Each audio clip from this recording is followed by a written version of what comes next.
Night settled over Japan's inland sea without ceremony.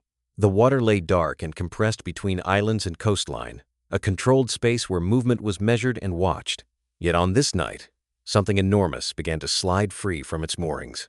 Its hull was unfinished, its systems incomplete, but momentum carried it forward all the same. There were no lights, no announcement, only displacement, quietly forcing the sea aside as steel entered water meant to conceal it. Beneath the surface, a single American submarine moved with practiced restraint. Its patrol orders were unremarkable, its expectations modest. Then the sound arrived faint at first, then impossible to ignore. Sonar returns began to stretch, not sharp echoes, but long, smeared shapes that refused to resolve. The operator checked his instruments, then checked them again. Whatever lay ahead was larger than doctrine allowed for, larger than anything meant to be present in these waters. The ocean itself seemed to carry the weight of it. Propeller noise rolled through the water at a depth and cadence unfamiliar to trained ears. It did not sound like a cruiser. It did not sound like a carrier. It sounded excessive, too slow, too deep, too deliberate.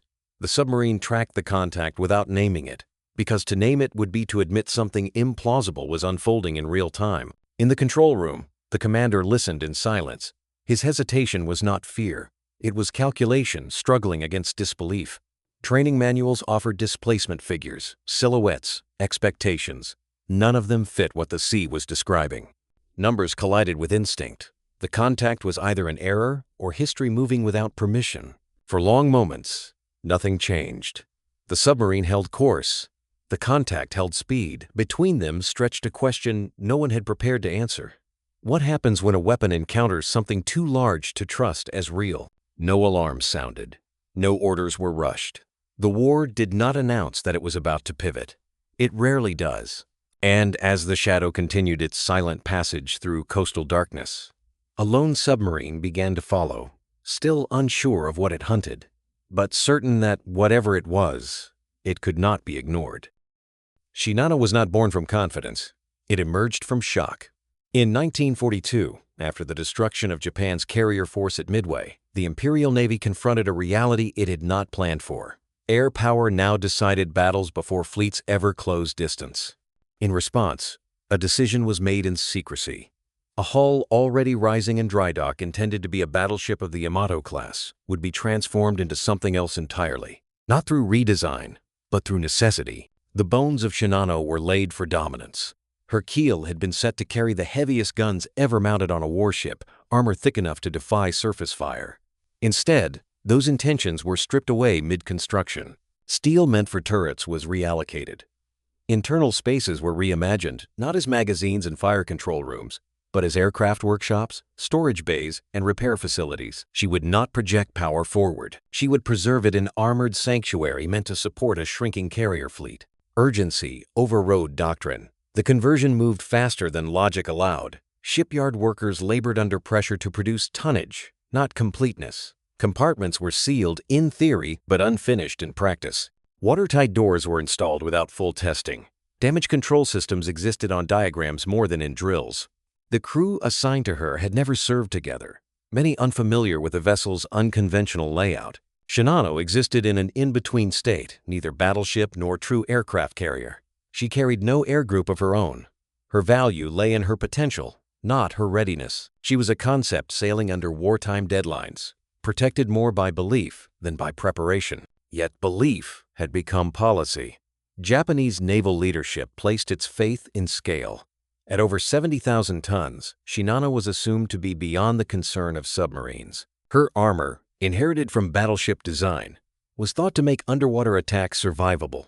Readiness was replaced by assumption. Size became security. And so, before her systems were complete, before her crew was trained, before doctrine had time to catch up with design, orders were given. Shinano would sail not into battle, but into movement. The decision felt temporary, even cautious. But the sea does not distinguish between readiness. USS Archerfish did not leave port with a promise attached to it. By late 1944, American submarines were ranging farther and striking deeper. But even then, most patrols were defined by long hours and thin certainty. The boat was a Balao-class submarine compact by the standards of surface fleets, built for endurance, not spectacle. Her mission was routine: patrol Japanese waters, report traffic, engage targets when opportunity allowed. Nothing in the orders suggested a moment that would outgrow the war itself. Those waters, however, were rarely honest. Coastal shipping lanes were cluttered with decoys, patrol craft, fishing vessels, and the persistent mirage of contacts that dissolved into sea noise. Sonar operators learned to distrust what they wanted to hear. Radar screens offered hints that vanished with the next sweep. A submarine could spend nights chasing shadows that turned out to be nothing more than weather and impatience. In that environment, greatness was not pursued. It was stumbled upon. Commanding Archerfish was Commander Joseph F. Enright, a man shaped as much by earlier failure as by present opportunity. Submarine warfare rewarded the officer who could separate urgency from necessity. Enright trusted process range, bearing, speed, angle over intuition's excitement. He had learned that the ocean punished those who mistook surprise for certainty. So when the contact first appeared, too broad to be believed, his response was not exhilaration. It was verification. The periscope rose with careful increments, a thin instrument piercing a black sea. What emerged in the lens did not resolve into anything familiar. There was a silhouette long, high-sided, impossibly heavy in the water. Even at distance, the proportions felt wrong, like a warship built from a different set of assumptions. For a moment, observation ran ahead of recognition. The mind reached for categories: carrier, battleship, tanker, and found each one insufficient. Enright did not announce what it was, because even he could not yet be sure. Instead, he reduced the impossible into solvable pieces: course, speed, escort pattern, distance to the coast. Disbelief began to harden into calculation. The target was real. The math could be done. And if the math could be done, then it could be hunted. The submarine turned, quietly, and settled into pursuit, still not fully certain what had entered the inland sea, but now committed to staying close enough to find out. For decades, the Imperial Japanese Navy had believed in weight. Mass was not merely engineering, it was philosophy. Victory, they reasoned, belonged to the fleet that could endure punishment longer than its enemy. Armor thickness, shell diameter, displacement, these were not statistics but assurances. The sea rewarded those who could remain afloat when others broke apart. In this logic, survival was measured in tons. Shinano embodied that belief even before she was understood. Her armor scheme, inherited from battleship design, was spoken of as if it were a shield rather than a structure. The hull was expected to absorb damage simply by being immense. Underwater explosions, it was assumed, would be blunted by steel and distance. Submarines were considered irritants dangerous to lighter vessels, but not existential threats to something this large. Her escorts shared that confidence. Destroyers screened outward, eyes fixed on the horizon and sky. Submarine attack was considered unlikely in coastal waters under naval control, and unthinkable against a target whose size suggested invulnerability.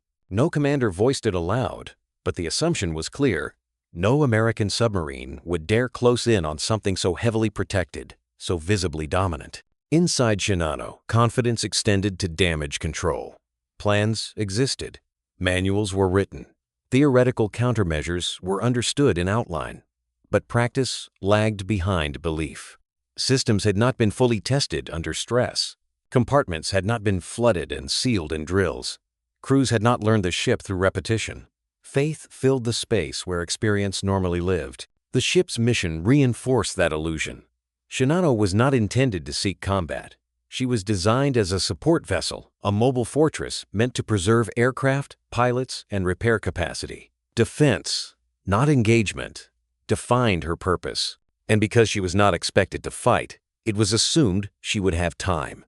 Time to learn her systems, time to train her crew, time to correct flaws while underway. Doctrine reinforced this assumption. Japanese naval thinking allowed for learning at sea, believing that a well-designed ship could absorb early mistakes. Movement itself was seen as a form of preparation. Momentum was mistaken for progress. Each mile traveled was thought to carry the vessel closer to readiness, even if nothing fundamental had yet changed. This was not recklessness in the theatrical sense. It was something quieter and more dangerous, a belief so widely shared it was no longer questioned. Arrogance did not announce itself. It moved forward, wrapped in procedure and confidence, carried by engines turning steadily through dark water. And as Shinano pressed on, escorted and immense, Her very motion became proof of safety evidence to those aboard. That size alone could bend the rules of war. They did not yet know that momentum, once gained, can be impossible to stop. The American submarine force that entered the Pacific in 1941 was not prepared for quiet victories. Early patrols were marked by frustration rather than success-missed opportunities, faulty intelligence, and weapons that failed at the moment they were most needed. Torpedoes ran too deep, detonators misfired, and carefully planned attacks dissolved into confusion. Crews returned with empty logs and unanswered questions. In the first years of the war, belief was shaken not by enemy strength, but by internal failure. The response was neither swift nor elegant. It was methodical. Investigations uncovered uncomfortable truths about design flaws and testing shortcuts. Doctrine was rewritten not in sweeping declarations, but in incremental corrections. Training shifted emphasis away from aggressive instinct toward disciplined observation. Submariners were taught that the first duty of a hunter was not to strike, but to understand to learn the rhythm of a target before committing to action. Tracking became the foundation of success. Commanders learned to stay submerged longer, to resist the temptation of early shots, to let targets reveal themselves through repetition. Sonar data was cross-checked against periscope sightings. Bearings were recalculated, speeds re-estimated. The goal was not heroism, but certainty. Each patrol became an exercise in restraint. At the same time, torpedo reliability improved not through inspiration, but persistence. Engineers modified exploders, corrected depth-keeping mechanisms, and subjected designs to tests that war had previously postponed. Each correction was paid for with time and frustration. But slowly, the weapons began to behave as expected. When fired, they ran true. When they struck, they detonated. Confidence returned not loudly, but steadily. Commanders absorbed these lessons with varying ease. Those who survived the early failures understood that haste was the enemy. The submarine was not a surface raider. It could not recover from impulsive decisions. A single hull carried finite air, limited battery power, and no margin for spectacle. Survival depended on choosing when not to act. USS Archerfish was a product of this evolution. Her crew trained under doctrines shaped by loss and correction. They trusted checklists and calculations more than instinctive daring. The boat did not seek confrontation. It positioned itself to exploit inevitability. The hunter accepted the limits of its own design and worked within them, confident that patience multiplied capability. Belief, by late 1944, no longer rested in bravado. It rested in procedure. In knowing that if the process was followed, if tracking was precise, if timing was disciplined, if weapons functioned as intended, then even the largest target could be reduced to variables. And somewhere ahead, in dark coastal waters, a target was unknowingly giving them time. The escort screen around Shinano was built to confront threats that announced themselves. Destroyers patrolled outward arcs, their attention fixed on horizon lines and imagined air attacks. Doctrine placed danger at a distance, approaching fast and loud. Beneath the surface, the water was treated as an afterthought, too confined, too controlled, too close to home waters to conceal a serious threat. The assumption shaped every course correction. Below that screen, Archerfish moved with a different logic. The submarine did not maneuver to intimidate or provoke. It maneuvered to disappear. Every adjustment was made to reduce noise, to avoid cavitation, to blend into the acoustic clutter of coastline and current.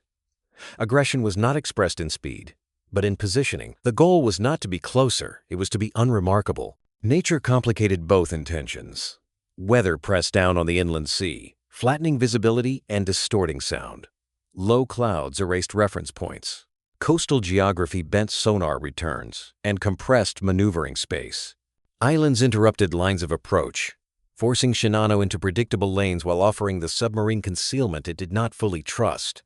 What appeared restrictive to one became permissive to the other. Shinano's speed added another layer of contradiction. At over 20 knots, she moved faster than most capital ships under escort, creating the impression of security through motion. Speed widened distance from imagined pursuers. Yet it also imposed a pattern steady, resolute, difficult to alter without consequence. Momentum reduced flexibility. Each mile covered fixed her course more clearly in the calculations unfolding below. Neither side understood the full stakes of the night. The escorts believed they guarded a vessel immune by design. Their vigilance was procedural, not urgent. Archerfish's crew, meanwhile, did not yet comprehend the scale of what lay ahead. They knew only that the target was large, valuable, and strangely exposed.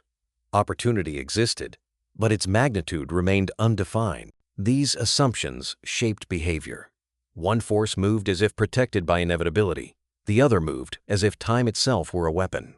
Doctrine met doctrine not in confrontation, but in parallel motion too, belief systems occupying the same water without acknowledging each other. As hours passed, geometry replaced chance.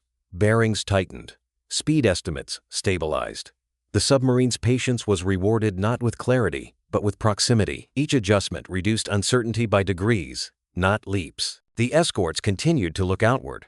The submarine continued to remain below. The distance between them closed, not through pursuit alone, but through misunderstanding, one side certain it could not be reached, the other increasingly certain that it could. Submerged pursuit stripped submarine warfare down to discipline.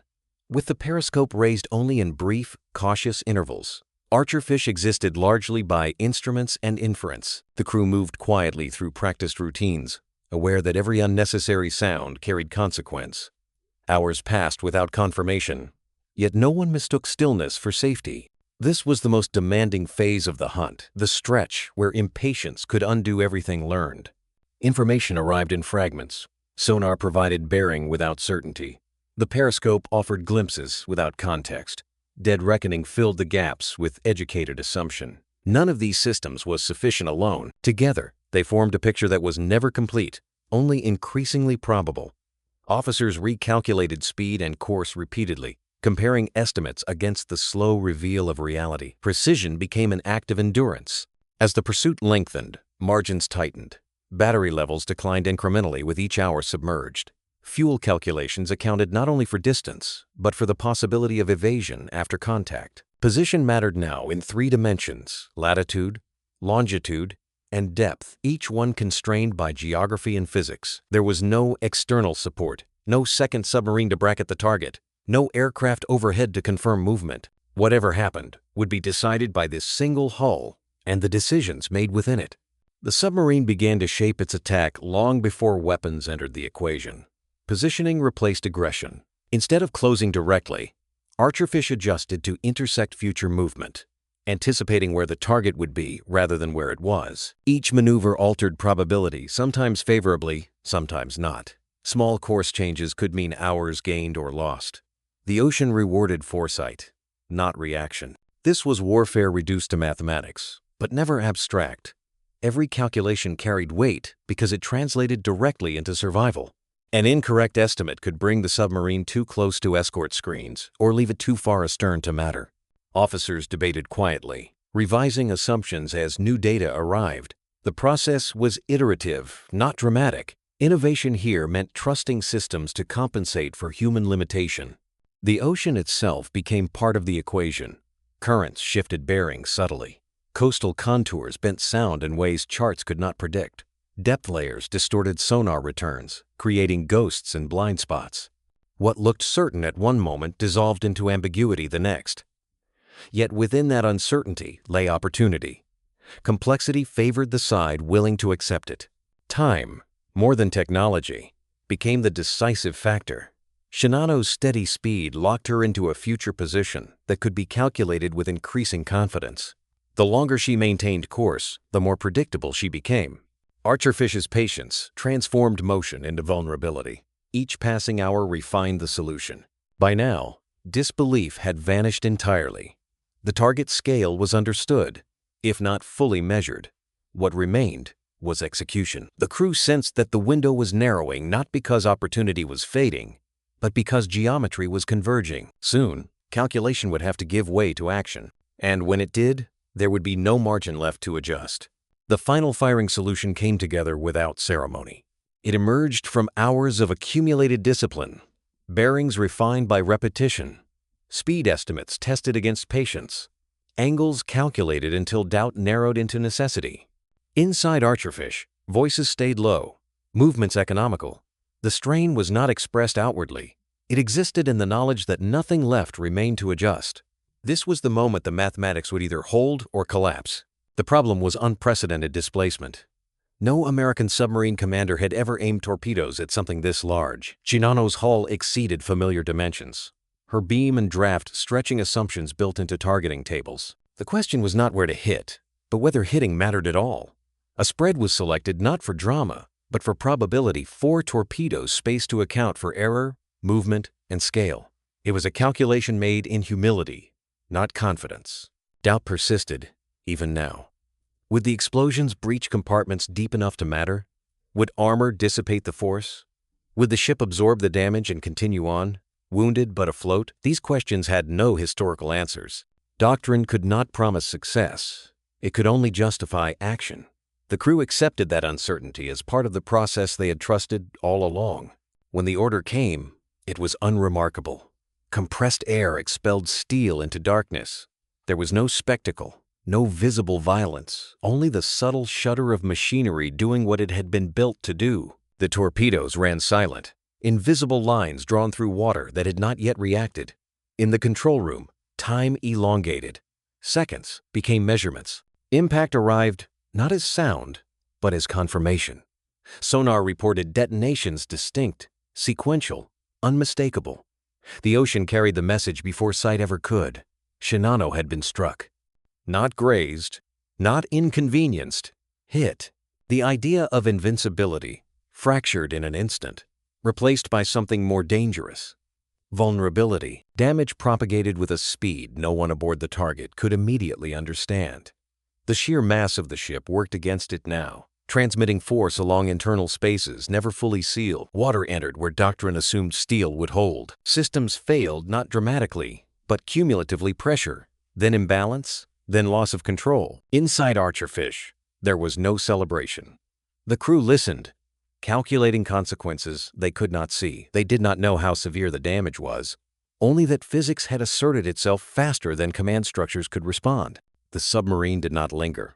Doctrine again dictated restraint. Survival required withdrawal, not observation. As Archerfish slipped back into darkness, the reality of what had begun was still unfolding above. The largest warship ever built was now engaged in a battle with water, weight, and time. And for the first time since she entered the sea, Shinano was running out of. The first rush of water did not announce itself with catastrophe. It arrived through seams that were supposed to be sealed, through joints assumed complete but left unfinished by urgency and war. Compartments meant to isolate damage instead shared it. Bulkheads held where they could, then surrendered gradually, passing pressure forward like a quiet contagion. The sea found pathways doctrine had declared impossible. Initial responses followed training, but training faltered against design. Orders were issued to contain flooding, to isolate sections, to stabilize trim. Yet watertight doors resisted closure or sealed imperfectly. The ship had never rehearsed this sequence at sea, never tested these systems under motion. What should have been controlled sacrifice became uncontrolled spread. Water moved faster than instructions. Counter-flooding was attempted to correct the list, a measured response on paper. In practice, it worsened the imbalance. Added water shifted weight into spaces never intended to carry it, compounding instability rather than correcting it. Each corrective action altered the ship's center of gravity in ways no one had fully calculated. Stability became something guessed at, not measured. Speed, once a reassurance, now became a liability. Orders were given to maintain velocity, believing momentum might outrun consequence. Instead, structural stress increased. Water surged through compromised compartments with greater force. The hull flexed under uneven pressure, and the list deepened incrementally, first noticeable, then undeniable. What had been a manageable problem became systemic. Damage control teams worked with courage but without cohesion. Crews were unfamiliar with the ship's internal geography. Communications struggled to keep pace with events. Commands overlapped or contradicted as officers tried to reconcile theory with unfolding reality. The absence of shared experience became critical. Men acted bravely, but bravery could not substitute for coordination. As minutes turned into hours, Shinano's greatest strength turned against her. Her mass, once believed to guarantee survival, magnified every imbalance. The volume of water required to threaten stability was enormous, but once reached, it became unstoppable. Pumps strained against quantities they were never designed to move. The ship resisted sinking, not through control, but through inertia. Far below and away, Archerfish had already withdrawn. The submarine's doctrine allowed no lingering, no confirmation. Its crew could not see the consequences of their attack, only infer them through silence and distance. The ocean closed behind them, severing cause from effect. What happened next belonged entirely to those aboard the wounded ship. Above, the list continued. Decks angled. Equipment shifted. Men adjusted their footing as gravity itself reoriented. The realization spread unevenly that this was no longer a problem to be solved, but a condition to be endured. Shinano was no longer fighting damage. She was accommodating it. The outcome unfolded without American witness, shaped by design choices made years earlier and decisions taken in haste. The sea did not hurry. It simply waited for mass to surrender to imbalance. And as the night deepened, the question was no longer whether Shinano could recover, but how long she could remain upright before weight finished what torpedoes had begun. At a certain point, damage control ceases to be an art and becomes arithmetic. On Shinano, that threshold was crossed quietly. Pumps continued to operate, drawing water from flooded spaces and discharging it back into the sea, but the volumes had shifted beyond their capacity. Each minute, more water entered than machinery could remove. The equations that governed survival no longer balanced. Electrical systems began to fail in sequence rather than all at once. One circuit went dark, then another. Lighting disappeared compartment by compartment, forcing crews to work by memory and instinct.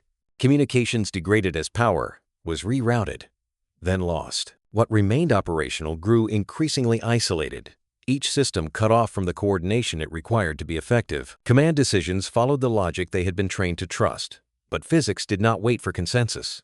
Orders to correct list arrived after angles had already passed recoverable limits. Instructions to seal compartments came after water had already redistributed weight. Time, which doctrine assumed would be available, had evaporated. The ship was responding not to leadership, but to gravity. As the list deepened, recovery angles were exceeded. Countermeasures that might have worked earlier now accelerated instability. Equipment broke free from restraints. Floodwater migrated across decks that had never been designed to carry it. The ship's internal geometry meant to channel force and preserve buoyancy became an unintentional guide for collapse. It was in these moments that understanding finally settled among the crew. Training had not failed them. It had been outpaced. They executed procedures correctly, but those procedures assumed a completeness the ship did not possess. Design flaws could not be disciplined away. No amount of resolve could substitute for sealed compartments and tested systems. The realization arrived without panic, heavy and unavoidable. The sea, indifferent to intention, entered unchecked. Openings widened as the hull flexed under uneven pressure. Air escaped in bursts that echoed through flooded spaces. Water claimed decks methodically, rising not as a wave, but as a tide that did not retreat. Each space lost reduced the margin for all others. Officers confronted decisions stripped of illusion. Evacuation orders were considered, then delayed, then reconsidered. The ship's size complicated every option. Life-saving equipment was difficult to deploy at increasing angles. Time compressed. What had once been a floating city now behaved like a single, failing structure. Capsize, once unthinkable, became inevitable. The ship reached a point where righting forces no longer existed. Gravity had claimed authority. The final calculations required no instruments. Anyone aboard could feel them in their footing, in the tilt of corridors, in the way the sea now occupied spaces meant for men. This was the turning point not marked by explosion or fire, but by the quiet acknowledgement that survival mathematics had failed. And as Shinano leaned further into darkness, the war took from her not just a ship, but the certainty that size alone could ever guarantee safety. Shinano did not sink in battle, as navies had imagined battle for generations. There was no exchange of fire, no opposing fleet visible on the horizon, no moment of mutual recognition between enemies. She rolled into darkness, accompanied only by escorting destroyers that could not intervene, watched by men who understood too late that presence did not equal control. As the list passed the final threshold, gravity completed what water had begun. The ship's immense superstructure tilted until decks became walls and walls became ceilings. Equipment broke free in cascades, striking bulkheads already weakened by pressure and motion. Then, with slow inevitability, the largest warship ever built turned her beam to the sea. What followed was not a dramatic plunge, but a measured surrender to physics. Shinano capsized and disappeared beneath the surface she had been designed to dominate. Thousands vanished with her, many without ever seeing an enemy. There was no roar of gunfire to mark their end, no sense of combat exchanged. The soundscape of their final hours was mechanical rushing water, failing pumps, strained steel. War claimed them not through violence, but through design, assumptions, meeting reality. Their absence was immediate and complete. No fleet engagement marked the loss.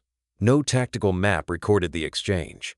In naval history, it was an anomaly, a decisive destruction without a corresponding battle. Scale, which had once promised resilience, failed silently. The warship that embodied Japanese industrial ambition was erased by 4 torpedoes and unfinished preparation. In coastal waters, assumed to be secure, news traveled upward slowly. Escort commanders reported the sinking with restraint, careful language masking disbelief. Initial messages lacked emphasis, as if clarity itself might provoke consequence. When the report reached higher command, it was absorbed cautiously, filtered through layers of disbelief and bureaucratic hesitation. Confirmation took time. Acceptance took longer. The loss could not be explained away. There was no enemy fleet to blame, no overwhelming force to justify the outcome.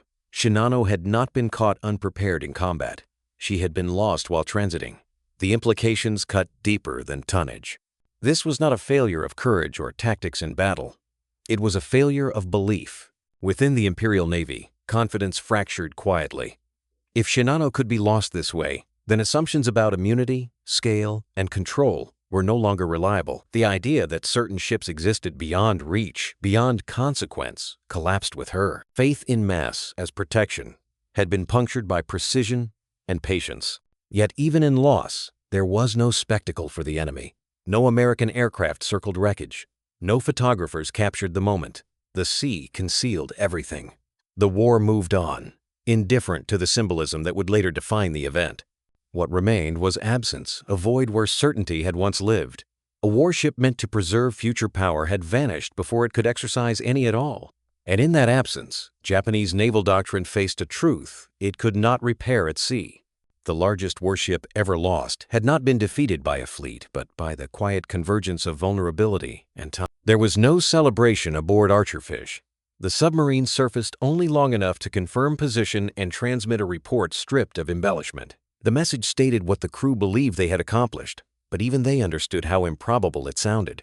A single submarine, 4 torpedoes, and the largest warship ever built. Lost. In war, claims so large were often wrong. Discipline demanded restraint. Initial reception reflected that caution. Commanders ashore read the report without urgency. No explosions had been observed.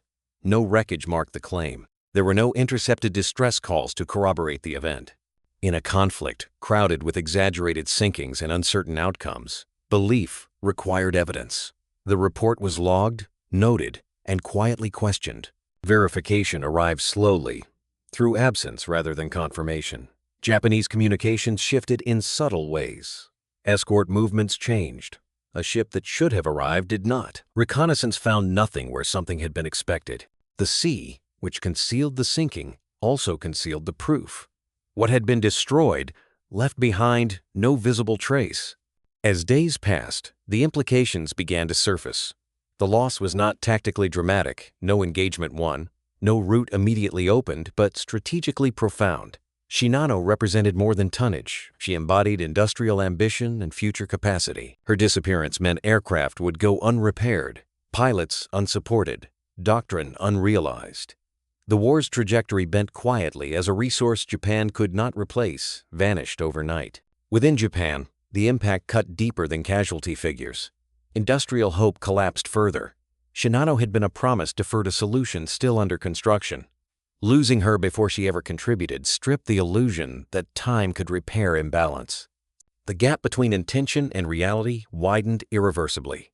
For the Americans, the event remained strangely muted.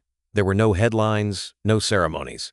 The crew of Archerfish returned to routine patrol expectations. Their success did not resemble victory as propaganda imagined it. It existed as data, an entry in a logbook, a shift in operational calculus. Consequence replaced drama. The sea continued to hide the evidence. No wreck was raised. No photographs circulated. The ocean absorbed the event, leaving historians to reconstruct it later from reports, testimony, and absence. What had happened mattered not because it was seen, but because it was felt across supply chains, across strategic planning, across belief systems. In that quiet aftermath, the war absorbed another lesson without pause. Power no longer announced itself with spectacle. It moved invisibly, subtracting possibilities. Shinano's absence altered decisions made months later by men who would never know precisely how or why she had been lost. And somewhere beneath the inland sea, the remains of the largest warship ever built rested unseen, a monument not to battle but to the consequences of assumption meeting discipline. After the war, when distance replaced urgency, Shinano was studied not as a tragedy, but as a problem. Naval analysts approached her loss without the language of honor or sacrifice. They asked quieter questions.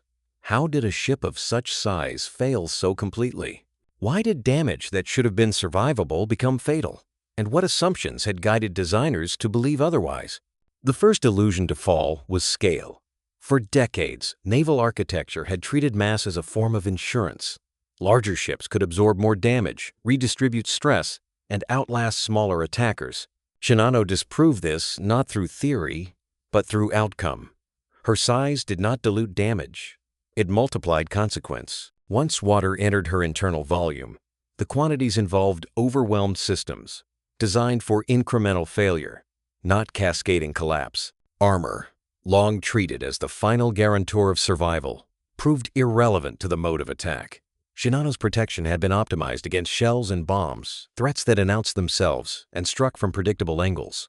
Torpedoes did not challenge armor. They bypassed it. Underwater detonations exploited pressure, shock, and the unforgiving behavior of water in enclosed spaces. Steel thickness mattered less than continuity, sealing, and redundancy. Shinano had strength, but not integrity. Compartmentalization, another pillar of survivability theory, failed not because it was flawed, but because it was unfinished. On paper, Shinano's internal divisions should have limited flooding. In reality, incomplete seals, untested doors, and untrained crews allowed water to move freely between spaces meant to be isolated. The theory assumed perfection. War delivered haste. The difference proved fatal. Training, often invoked as the remedy for material shortcomings, revealed its limits. Shinano's crew did not lack discipline or courage. They followed procedures as best they could under conditions few had experienced. But training cannot seal a bulkhead that does not close, nor can it compensate for systems never fully integrated. Human effort can mitigate design weaknesses, but it cannot erase them. The ship failed not because her crew faltered, but because they were asked to perform against assumptions that no longer held. From the American perspective, Shinano's loss reframed submarine warfare entirely. One submarine, acting alone, had destroyed a vessel whose construction represented years of labor and strategic intent. This was not merely a tactical success. It was a doctrinal rupture. Naval logic had assumed that certain targets existed beyond the reach of single platforms. Archerfish proved otherwise. Precision, patience, and position had outweighed mass. Engineers absorbed the lesson with clarity. Post-war design philosophy shifted away from singular giants toward distributed capability. Redundancy replaced thickness. Detection and evasion mattered more than endurance. Submarines, once considered auxiliary threats, became central strategic weapons. The silent approach replaced the decisive battle line. What had been an exception became a model. The age of giants did not end overnight, but its authority eroded. Aircraft carriers replaced battleships not simply because they struck farther, but because they embodied flexibility over permanence. Even carriers would later confront the same truth Shinano revealed. No platform is unsinkable, only better adapted. Survivability became a system-wide property, not a function of displacement alone. Shinano's wreck, unseen and unreachable, became an unintentional instructor. She taught by absence. No post-war navy could claim ignorance of what her loss demonstrated. Size could still project power, but it could no longer guarantee survival. Complexity demanded completion. Design demanded humility. In the end, Shinano did not redefine naval warfare through battle. She did so through failure. Her sinking marked the moment when belief in unsinkable design finally yielded to evidence. The ocean had rendered its judgment not loudly, but decisively. And from that judgment emerged a quieter truth that would shape every navy that followed. In modern war, dominance belongs not to the largest structure, but to the system that best understands its own limits. The success of Archerfish did not arrive with heroics. There was no daring charge, no last-minute gamble, no dramatic reversal fueled by instinct. What defined the outcome was restraint and accumulation of choices not to act until action was unavoidable. In a war often remembered for decisive moments, this victory emerged from patience sustained over hours, then years, of learning what not to do. That learning was institutional, not personal. Archerfish's crew benefited from a submarine force that had already paid for its education. Early failures had stripped away illusions about aggression and initiative. What replaced them was a system that privileged process over personality. Success no longer depended on brilliance in the moment, but on fidelity to methods refined through error. The sinking of Shinano was not an anomaly. It was the result of doctrine doing exactly what it had been designed to do. This distinction matters because it reframes victory as something impersonal. Technology, in this context, carried no moral intention. The submarine did not hate its target. The torpedoes did not discriminate. Systems functioned as designed, indifferent to scale or symbolism. The outcome was not a judgment, it was a consequence. War, stripped of rhetoric, became an interaction between assumptions and reality, mediated by machinery and method. Courage, in this framework, took an unfamiliar form. It was not the courage to advance under fire, but the courage to wait while uncertainty lingered, to trust instruments when intuition urged action, to accept invisibility as strength. This kind of courage rarely produces stories suited to celebration, yet it shapes outcomes more reliably than bravado. Archerfish's commander did not seek history. He sought alignment between calculation and opportunity. War, as Shinano's loss demonstrated, rewards adaptation more than intention. Japanese naval planners had intended to preserve air power. They had intended Shinano to be a safeguard against earlier defeat. But intention, unaccompanied by completion and testing, became liability. American submariners, by contrast, adapted their methods in response to failure. Their success was not born of foresight, but of correction. Scale bowed to precision not because size had lost relevance, but because precision exposed its limits. Shinano's immense displacement offered no answer to a threat that operated beneath detection and outside expectation. Precision did not overwhelm mass, it bypassed it. The lesson was not that large systems are doomed, but that they must be integrated into environments where uncertainty dominates. Power that cannot perceive risk cannot respond to it. This lesson extended beyond navies. In the post-war world, institutions of all kinds confronted similar truths. Complexity demanded humility. Systems built for dominance proved brittle when confronted by asymmetric pressure. The future favored organizations capable of learning faster than their environments changed. Shinano's fate became a parable repeated in different forms: technological, political, industrial, whenever confidence outpaced verification. What makes this episode enduring is its quietness. No decisive battle marked the shift. No proclamation announced the end of one era and the beginning of another. The change occurred beneath the surface, observed only later through consequence.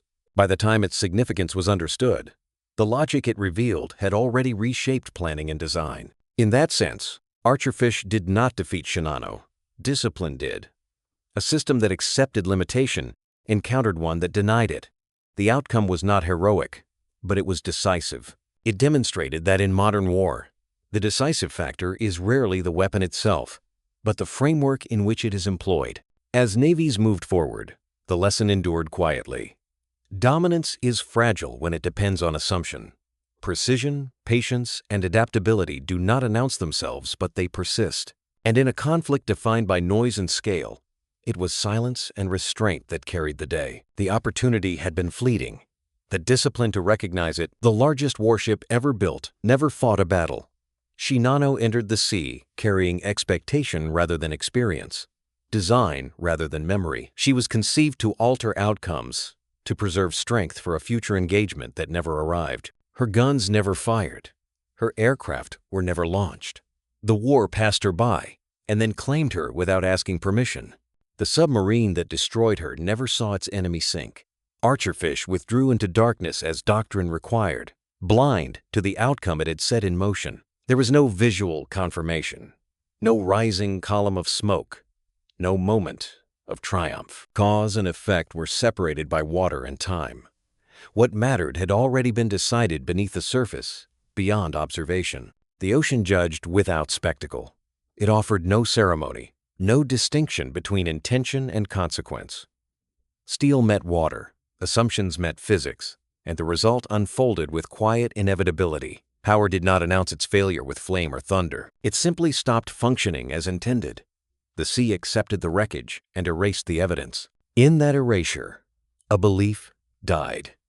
For generations, naval doctrine had equated size with safety, mass with authority. Larger ships promised survivability through endurance, control through presence. Shinano represented the culmination of that logic. Her loss exposed its limits. Power that depends on scale alone carries within it the conditions of its own defeat. Doctrine died without ceremony as well. There was no declaration that the age of giants had ended.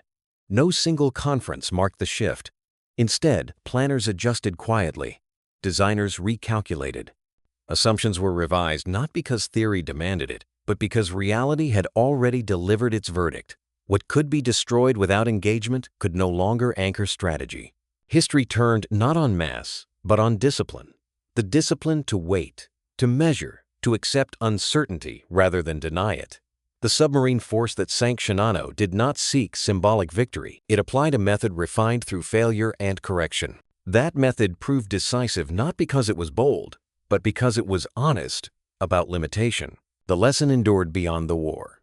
It reappeared whenever systems grew confident in their own scale, when complexity was mistaken for invulnerability, when presence substituted for preparedness. Shinano's fate became a reference point, not always named, but often felt. A reminder that dominance, once assumed, invites the conditions that undermine it. What remains striking is the absence of drama. No photographs define the moment. No surviving footage captures the turning point. The event lives in reports, in analysis, in consequence. Its power lies precisely in what it lacked: noise, spectacle, recognition. It changed thinking without demanding attention. On that night in the inland sea, size stopped mattering. Not because it was irrelevant, but because it was insufficient. Against patience, precision, and adaptability, mass alone offered no defense. The war did not pause to acknowledge the shift. It simply moved on, carrying the lesson forward. They believed size would save them. It only made them easier